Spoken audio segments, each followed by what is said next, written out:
ಸುಂದರವಾದಂತಹ ಈ ಸಂಜೆಯಲ್ಲಿ ಕಲಾ ಸಮರ್ಪಣ ಮತ್ತು ಕನ್ನಡ ರಂಗ ಪರಂಪರೆ ಸಂಸ್ಥೆಗಳ ಉದಯ ಆಗ್ತಕ್ಕಂಥದ್ದು ನನಗೆ ಬಹಳ ಸಂತೋಷ ಆಗ್ತದೆ. ಎಲ್ಲೋ ಒಂದು ಕಡೆ ಕಲೆಗಳು ನಶಿಸಿ ಹೋಗ್ತಾ ಇದ್ದಾರೆ.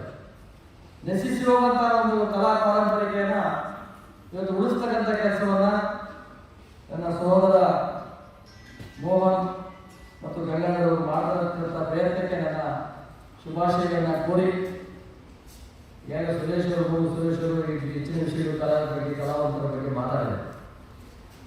ನಾವೆಲ್ಲ ಹೋರಾಟದಿಂದ ಬಂದವರು, ನೋವುಗಳನ್ನು ಹಂಚ್ಕೊಂಡು ಬೆಳೆದವರು, ಸಮಾಜದ ಕಟ್ಟ ಕಡೆಯ ಸಮಾಜವನ್ನು ಹೆಚ್ಚಿಸುವಂತ ಕೆಲಸ ಮಾಡುವಂತ ಒಂದು ಪ್ರಯತ್ನಕ್ಕೆ ಕೆಲಸ ಮಾಡ್ತಾರೆ. ಇವತ್ತು ಕೆಲವು ಸಂದರ್ಭಗಳಲ್ಲಿ ಕೆಲವು ವಿಷಯಗಳನ್ನ ಹೇಳಬೇಕಾಗ್ತದೆ. ಇಂಥ ಕೆಲವು ವಿಷಯಗಳನ್ನ, ನೋವಿನ ಸಂಗತಿಗಳನ್ನ ಹಂಚಿಕೊಳ್ಳೋದು ನನ್ನ ಧರ್ಮ. ಇವತ್ತು ನಾವೆಲ್ಲ ಇಲ್ಲಿ ಕೂತಿದ್ದೇವೆ, ಕನಿಷ್ಠ ರವೀಂದ್ರ ಕಲಾಕ್ಷೇತ್ರದಲ್ಲಿ ಬಂದು ಕೂತು ಈ ಕಾರ್ಯಕ್ರಮ ಮಾಡೋದು, ಪ್ರೋತ್ಸಾಹ ಮಾಡತಕ್ಕಂಥ ಒಂದು ಕೆಲಸಕ್ಕೆ ನನ್ನ ಗುರುಗಳಾದಂಥ ಕೊಡಗಮಠದ ಸ್ವಾಮೀಜಿಗಳಲ್ಲಿ ಆಗಮಿಸಿರ್ತಕ್ಕಂಥದ್ದು, ಹಿರಿಯ ಹೋರಾಟಗಾರರು, ಚಳುವಳಿಗಾರರು, ಬಣ್ಣ ಸಾಹಿತಿಗಳು ಇಲ್ಲಿ ಬಂದಿರ್ತಕ್ಕಂಥದ್ದು ನನಗೆ ಬಹಳ ಹೆಮ್ಮೆ ಆಗ್ತದೆ. ಆದ್ರೆ ಒಂದು ನೋವನ್ನು ಸಂಗತಿಯನ್ನು ನಾನು ಹಂಚ್ಕೊಳ್ಬೇಕು.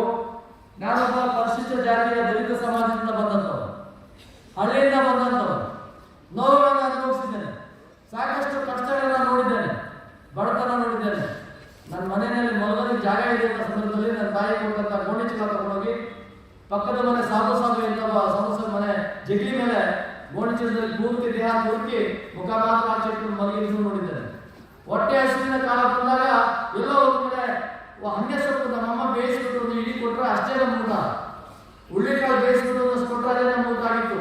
ಅಂತ ದಿನಗಳನ್ನ ನೋಡಿ ಬಂದಿದ್ದೇನೆ. 2 ಪೈಸೆ ಒಂದು ಬಂದು ಸಿಕ್ಕಾಯ್ತು. 2 ಪೈಸೆ ಬಂದು ನಮ್ಮಮ್ಮ ಕೊಟ್ಬಿಟ್ಟಪ್ಪ ಇವತ್ತು ಊಟ ಎಷ್ಟಿಲ್ಲಪ್ಪ ಅಂದ್ರೆ ಒಂದು ಬಂದು ನಮ್ಮಮ್ಮಗೆ ಇಟ್ಬಿಟ್ರು. ನಮ್ಮಮ್ಮ ಹೇಳೋಳು, ಮಗನೇ ನೀನು ಚಿಕ್ಕೋನು ನಿಂತಿರೋ ಅಂತ ಅದನ್ನು ನೋಡು ಒಬ್ಬರೇ ನೀಡ್ಕೊಂಡು ಹೋಗ್ತಾ ಇದ್ದಾರೆ. ಇಂಥ ದಿನಗಳ ನೋಡಿದ್ದೇನೆ. ಇವತ್ತು ಪರಿಶಿಷ್ಟ ಜಾತಿಯ ಜನರ ಬಗ್ಗೆ ಬಹಳ ಜನ ಮಾತಾಡ್ತಾರೆ. ಏನು ಎಸ್ಸಿಗಳು ಎಲ್ಲ ಸೌಲಭ್ಯ ಅವರಿಗೆ ಹೋಗ್ತಾ ಇದ್ದಾರೆ. ಯಾರಿಗೆ ಸೌಲಭ್ಯ ಸಿಗ್ತಾರೋ ಅವ್ರಿಗೆ ಯಾರು ಸಿಗ್ತಾ ಇದೆ ಅವ್ರಿಗೆ ಸಿಗ್ತಾ ಇದೆ. ಆದ್ರೆ ಸಿಗದೇ ಇರ್ತಕ್ಕಂಥ ಗುಡಿಸಲು ವಾಸಿಗಳು, ಹಳ್ಳಿಗಳಿರ್ತಕ್ಕಂಥ ಕೂಲಿ ಮಾಡೋರು, ಜಿಲ್ಲಾ ಮಾಡೋರು, ಒಪ್ಪತ್ತು ಊಟಕ್ಕಿರೋರು, ಒಂದೊಂದು ಊಟಕ್ಕೂ ಸಹ ಅರ್ಧ ಹೊಟ್ಟೆ ಊಟ ಮಾಡ್ತಕ್ಕಂಥ ಜನರು ಇವತ್ತಿದ್ದಾರೆ. ಅಂತ ಒಂದು ಪರಿಸ್ಥಿತಿಗಳಲ್ಲಿ ನಾವು ಯೋಚನೆ ಮಾಡಬೇಕಾಗಿರ್ತಕ್ಕಂಥದ್ದು ಆ ಸಮಾಜ. ನಿಜವಾದ ಕಲೆಗಳನ್ನ ಉಳಿಸ್ಕೊಂಡು ಬಂದಿರ್ತಕ್ಕಂಥದ್ದು ಹೊಟ್ಟೆ ಹಸಿವಿನಲ್ಲಿ ಯಾರು ನಡೀತಾ ಇದ್ದಾರೆ ಅವರಿಗೆ ಗೊತ್ತು ಆ ಕಷ್ಟ. ಇವತ್ತು ಕಲಾ ಶ್ರೀಮಂತಿಕೆ ಎಲ್ಲಾದ್ರೂ ಹೋದ್ರೆ ನಾವು ಹಳ್ಳಿಯಲ್ಲಿ ನಮ್ಮಮ್ಮ ಒಂದು ಹಾಡುಗಳು, ಜನಪದ ಗೀತೆ ಹಾಡುಗಳು, ಸೋಬಾನ ಪದಗಳು ಅವೆಲ್ಲ ಕೇಳಿದ್ರೆ ಅವ್ರು ಯಾರು ವಿದ್ಯೆಲ್ಲ ಇಲ್ಲ ಅವ್ರು ಹೇಳ್ಕೊಡ್ತಾ ಇದ್ದಂಥ ಒಂದು ಹೇಳ್ತಕ್ಕಂಥ ಜೀವನ ನೋಡ್ತಾರೆ. ನಾನು ಈ ಸಂದರ್ಭದಲ್ಲಿ ಹೆಚ್ಚಿನ ರಾಜಕೀಯ ನಾನು ಮಾತಾಡೋದು, ರಾಜಕೀಯ ಅನ್ನೋದಕ್ಕಿಂತನೂ ಈ ಸಮಾಜದ ಕಟ್ಟ ಕಡೆಯ ಜನರನ್ನ ಪ್ರೋತ್ಸಾಹಿಸಬೇಕಾದ ಕರ್ತವ್ಯ ನಮ್ಮ ಮೇಲೆ ಎಲ್ಲರ ಮೇಲೆ ಇದೆ. ಇವತ್ತು ಕಲಾವಿದರು ಇವತ್ತು ಒಳ್ಳೆ ಒಂದು ಕಷ್ಟದಲ್ಲಿರ್ತಕ್ಕಂಥ ದಿನಗಳನ್ನ ನಾವು ನೋಡ್ತಾ ಇದ್ದೇವೆ. ಎಷ್ಟೋ ಜನ ಕಲಾವಿದರು ಇವತ್ತು ಹೊಟ್ಟೆ ಊಟಕ್ಕಿಲ್ಲದೆ, ಹಸಿವಿನ ಪಾತ್ರ ತಾಳಲಾರದೆ, ಸುರೇಶ್ ಅಣ್ಣ ಹೇಳೋದಾಗಿ ಅವರ ಬಾಧಕಗಳನ್ನ ಯಾವ ರೀತಿ ನಡೆಸ್ತಾ ಇದ್ದಾರೆ ಅಂತಕ್ಕಂಥದ್ದನ್ನು ನಿಮ್ಗೆಲ್ಲರಿಗೂ ಗೊತ್ತಿದೆ. ಬಂದಿರ್ತಕ್ಕಂಥವ್ರು ಎಲ್ಲ ಕಲಾವಿದರಿಗೆ ನಿಮ್ಗೆಲ್ಲ ನಮ್ಮ ಮತ್ತೊಂದು ಅಭಿನಂದಿಸಬೇಕಾಗ್ತದೆ. ಯಾಕಂದ್ರೆ ಇವತ್ತು ರವೀಂದ್ರ ಕಲಾಕ್ಷೇತ್ರದಲ್ಲಿ ಇಷ್ಟೊಂದು ಸಂಖ್ಯೆಯ ಜನ ಬಂದು ಈ ಕಾರ್ಯಕ್ರಮವನ್ನು ಪ್ರೋತ್ಸಾಹ ನೀಡ್ತಾ ಇದ್ದೀವಿ. ಈ ಪ್ರೋತ್ಸಾಹ ನೀಡ್ತಾ ಇರ್ತಕ್ಕಂಥ ನಿಮ್ಮೆಲ್ಲರೂ ನಾವು ಅಭಿನಂದಿಸಬೇಕಾಗ್ತದೆ.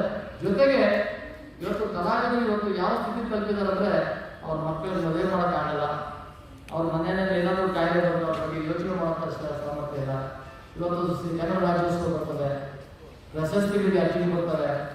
ಎಷ್ಟು ಬರ್ತಾರೆ? 64 ಪ್ರಶಸ್ತಿಗಳಿಗೆ 6,000 7,000 ಅರ್ಜಿ ಬರ್ತಾರೆ. ಅದರಲ್ಲಿ ಫಿಲ್ಟರ್ ಮಾಡ್ತಾರೆ 64 ತಂದಿರ್ತಾರೆ. ಕನಿಷ್ಠ ಒಂದು ರಾಜ್ಯೋತ್ಸವ ಪ್ರಶಸ್ತಿ ಸಿಗ್ತದೆ ನಮ್ಮ ಆಸೆ ಇಟ್ಕೊಂಡಿರ್ತಾರೆ. ಕೆಂಪೇಗೌಡ ಪ್ರಶಸ್ತಿ ಸಿಗುತ್ತೆ ನಮ್ಮ ಆಸೆ ಇಟ್ಕೊಳ್ತಾರೆ. ಆ ಆಸೆ ಕೆಲವರಿಗೆ ತಲುಪುತ್ತೆ, ಆದರೆ ಎಲ್ಲರೂ ತಲುಪಲ್ಲ. ಅದು ಸರ್ಕಾರದ ತಪ್ಪಲ್ಲ. ಯಾಕಂದ್ರೆ ಸಂಖ್ಯೆ ಕಡಿಮೆ ಇರೋದ್ರಿಂದ ವಿಶಾಲವಾದ ಜನ ಇದರಲ್ಲಿ ಭಾಗಿಯಾಗ್ತಾ ಇರ್ತಾರೆ. ನಾನು ಈ ಸಂದರ್ಭದಲ್ಲಿ ನನ್ನ ಮಾತನ್ನು ಬೇಗ ಮುಗಿಸ್ತೇನೆ. ಇವತ್ತು ನೋವುಂಡವರ ಪರವಾಗಿರ್ತಕ್ಕಂಥ ಈ ಬಂದಿರ್ತಕ್ಕಂಥ ನೀವು ನಿಜವಾದ ಶ್ರೀಮಂತ ಕಲಾವಿದರ ಬೆಂಬಲಿಗೆ. ಹಾಗಾಗಿ ನಿಮ್ಮನ್ನೆಲ್ಲ ಇಂಥ ಒಂದು ಕಲಾವಿದರ ಸಂಸ್ಥೆಗಳನ್ನು ತರ್ತಕ್ಕಂಥವ್ರಿಗೆ ಪ್ರೋತ್ಸಾಹ ಕೊಡ್ತಕ್ಕಂಥದ್ದು ನಮ್ಮ ಕರ್ತವ್ಯ. ಹೋರಾಟಗಳಲ್ಲಿ ಇವತ್ತು ಮೀಸಲಾತಿಯನ್ನು ತಗೊಳ್ತಾ ಇರ್ತಕ್ಕಂಥವ್ರು ಎಷ್ಟೋ ಜನ ಇವತ್ತು ತಾನು, ತನ್ನ ಮಗ, ತನ್ನ ಮಗಳು, ತನ್ನ ಸೊಸೆ IAS, IPS, IRS, IFS, ಡಾಕ್ಟರ್ಗಳು, ಇಂಜಿನಿಯರ್ಗಳು, MLAಗಳು, MP ಗಳು ಈ ಶುಡುಕಾಶಿಗೆ ಏನಪ್ಪ ಶುಡುಕಾಶಿಗೆ ಎಲ್ಲ ಬೆನಿಫಿಟ್ ಇದೆ ಅಂತ ಹೇಳುವಂಥ ಜನಕ್ಕೆ ನನ್ನಿಂದ ನಿಮಗೆ ಕೊಡ್ತಕ್ಕಂಥ ಒಂದು ಸಲಹೆ ಏನಂದ್ರೆ ಎಲ್ಲ ಶ್ರೀಮಂತರು ಬಲಿತ ದಲಿತರಿಗೆ ತಗೊಂಡು ತಿಂತಾ ಇದ್ದಾರೆ. ಕೂಲಿ ಮಾಡೋರಿಗೆ ಅವಕಾಶ ಸಿಗ್ತಾ ಇಲ್ಲ, ಬಡತನದಲ್ಲಿರೋರಿಗೆ ಅವಕಾಶ ಸಿಗ್ತಾ ಇಲ್ಲ. ಆದ್ರೆ ಹೆಸರಿಗೆ ಮಾತ್ರ ದಲಿತರಿಗೆ ಇವತ್ತು ಎಲ್ಲ ಅವಕಾಶ ಇದೆಯಪ್ಪ. ಆದ್ರೂ ಎಸ್ಸಿಗಳಿಗೆ ಹುಡ್ಬೇಕಾಗಿತ್ತು ನಾವು ಅಂತಾರೆ. ಎಸ್ಸಿಗಾಗಿ ಹುಟ್ಟೋರು ಯಾರು? ಖರ್ಗೆ ಮನೇಲಿ ಹುಡ್ಬೇಕು, ಮಲ್ಲಿಕಾರ್ಜುನ ಖರ್ಗೆ ಮನೆಯಲ್ಲಿ, KH ಮುನಿಯಪ್ಪನ ಮನೇಲಿ ಹುಡ್ಬೇಕು, ರಾಮನಿವಾಸ್ ಪಾಸ್ವಾನ್ ಮನೇಲಿ ಹುಡ್ಬೇಕು, ಮಾಯಾವತಿ ಮನೇಲಿ ಹುಡ್ಬೇಕು, ಅವ್ರ ಅಣ್ಣ ಮನೆಯಾಗಿ ಬೆಳಿಬೇಕು, ಜಗಜೀವರಾಮ್ ಮನೇಲಿ ಹುಡ್ಬೇಕು.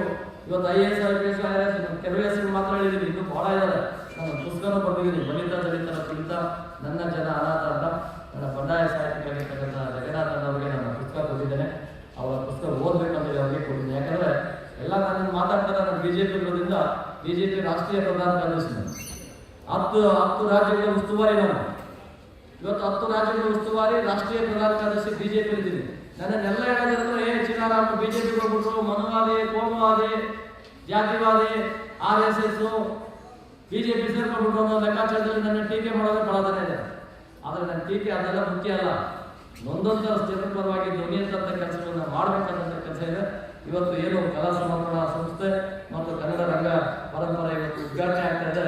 ಅದು ಗುರುಗಳು ಕೊಳದ ಮಠದ ಸ್ವಾಮೀಜಿಗಳು ಅವರು ಶಾಂತ ಪುರುಷರಾಗಿ ಇರ್ತಾರೆ. ಅವ್ರಿಗೆ ಏನಾದರೂ ಸಿಟ್ಟು ಬಂದರೆ ಕ್ರಾಂತಿ ಪುರುಷರಾಗಿ ಈ ಸಮಾಜದ ಕಟ್ಟ ಕಡೆಯ ನನ್ನ ಹುಡುಗನ ಇವತ್ತು ಈ ಮಟ್ಟಕ್ಕೆ ಬೆಳೆಸೋದಕ್ಕೆ ಅವರ ಸಂಪೂರ್ಣ ಸಹಕಾರ, ಪ್ರೋತ್ಸಾಹ ಮತ್ತು ಆಶೀರ್ವಾದ ನಮಗಿದೆ. ನಾನು ಯಾಕೆ ಕೇಳ್ಕೊಬೇಕಂತಂದ್ರೆ ನಾನು ಯಾವ ಸ್ವಾಮೀಜಿ ಬಿಟ್ಟು ಕಾಲು ಹೋಗ್ಯಲ್ಲ, ಯಾವ ಸ್ವಾಮೀಜಿ ಬಂದರೂ ನಾನು ಹೋಗಲ್ಲ. ನಾನು ಏನಾದರೂ ಹೋದ್ರೆ ಅದು ಕೊಳದ ಮಠಕ್ಕೆ ಒಂದಕ್ಕೆ ಹೋಗಲ್ಲ, ಹೋಗ್ತೀನಿ, ಗುರುಗಳ ಹತ್ರ ಹೇಳ್ತೀನಿ, ನನ್ನ ಹೋರಾಟ ಹೀಗಿದೆ ಗುರುವಿ, ಈ ಥರ ಮಾಡಬೇಕಾಗಿದೆ, ಸಮಾಜದ ಬದಲಾವಣೆ ಆಗಬೇಕಾಗಿದೆ, ನಿಮ್ಮ ಸಹಕಾರ ಬೇಕು, ನಿಮ್ಮ ಆಶೀರ್ವಾದ ಬೇಕಾಗಿದೆ ಅಂತಕ್ಕಂಥ ಮಾತಾಡಿದಾಗ ನಾನು ಇದೇನೆ, ಹೋಗಪ್ಪ ನೀವು ಇದೇನು ಮಾಡ್ತೀನಿ ನಾವು ಇದ್ದೀನಿ ಅಂತಕ್ಕಂಥ ಒಂದು ಪ್ರೋತ್ಸಾಹ. ಅದೊಂದು ಪ್ರೋತ್ಸಾಹ ನಮಗೆ ಇವತ್ತು ರಾಷ್ಟ್ರ ಮಟ್ಟದಲ್ಲಿ ಈ ಒಂದು ಉದ್ದೇಶಿಸಿದೆ. BJP ಅನಿಸಿರ್ತಕ್ಕಂಥದ್ದು ಸಾಮಾನ್ಯ. ಅದ್ರ ಜೊತೆಗೆ ನನ್ನ ಹೋರಾಟಗಳು ನೊಂದೊಂದು ಪರವಾಗಿತ್ತು ಅಂತ ಹೇಳಿ ನೀವೆಲ್ಲರೂ ಈ ಕಾರ್ಯಕ್ರಮ ಬಂದಿದ್ದೀರಿ.